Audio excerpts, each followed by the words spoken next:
A beautiful young G.I. Jane mysteriously vanishes after a night of R&R at a bar near her Army base. Her superiors knew that this wasn't a soldier that went AWOL.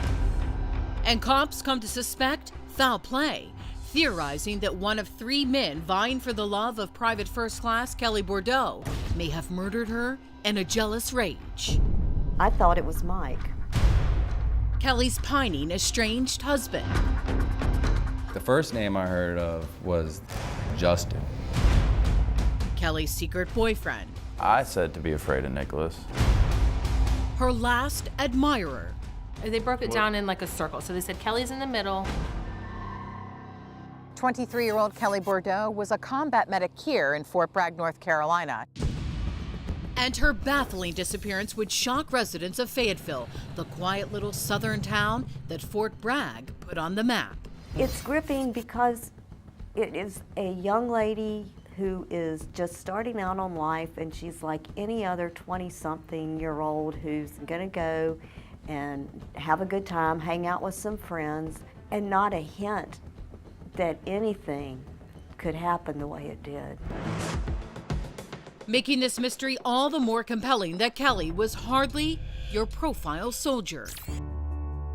A former high school cheerleader and beauty queen whose good looks had always made her a magnet for male suitors, her older brother and sister were constantly having to fight off. Boys were like trying to flirt with her.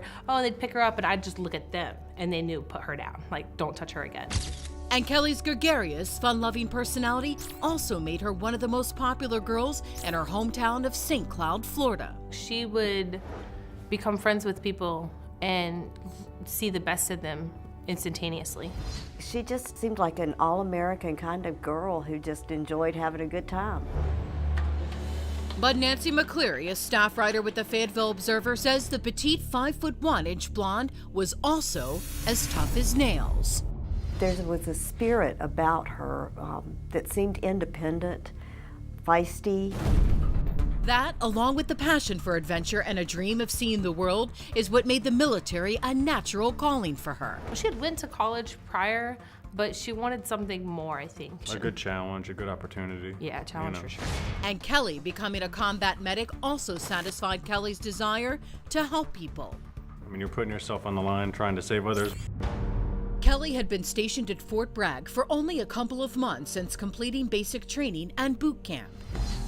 And her husband of less than 2 years, Mike Bordeaux, had moved with her from St. Cloud, Florida, the couple settling into an off-base apartment together. But there were problems in their relationship, is that right? Yeah, I mean. They were young. Yeah. Well, it like was with any never, young- yeah. Dave Marshburn, a private eye who conducted his own investigation into Kelli's disappearance, says the stress of adjusting to a new life in another state would put their marriage under even more pressure. With Mike unable to find a job and drinking heavily, She just had enough of it. the couple would decide to take a trial break from each other.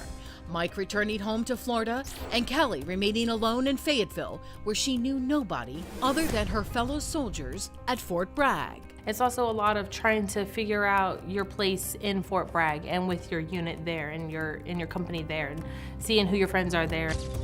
But the private life of Private First Class Kelli Bordeaux was about to get complicated. For about a year, Kelli had been having an affair with a secret boyfriend named Justin Thompson, whom she'd met back in St. Cloud, Florida, before joining the military. Do you think Kelli really liked Justin? Oh, yeah.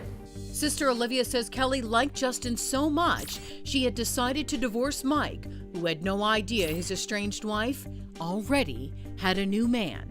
I think the plan was eventually, like, once she was officially on paper divorced, is Justin come and be there and see what the relationship can turn into.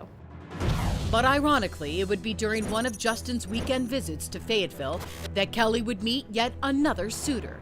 Nicholas Holbert, who worked as a helper at a local bar called Froggy Bottoms, where Kelli and Justin had gone for drinks. Nick gave her his telephone number and tried to befriend her. Do you think he was interested in her? Oh, yes. But P.I. Marshburn says Kelli thought of Nick only as a drinking buddy at Froggy Bottoms after boyfriend Justin had returned home to Florida. Nick offered the week before to bring her back out there, and she accepted.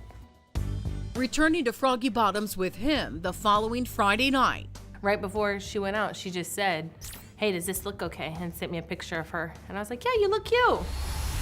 It would turn out to be the last photo of Kelli, who would never be seen again after leaving Froggy Bottoms later that night with Nick Holbert.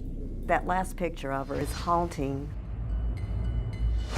Next, Nick joins Kelli's estranged husband Mike and boyfriend Justin as persons of interest in her disappearance, but reportedly not the main one. The police department's #1 person of interest, and I do know this for a fact, was the husband, not Nick. If I didn't drink, none of this would have happened, ever.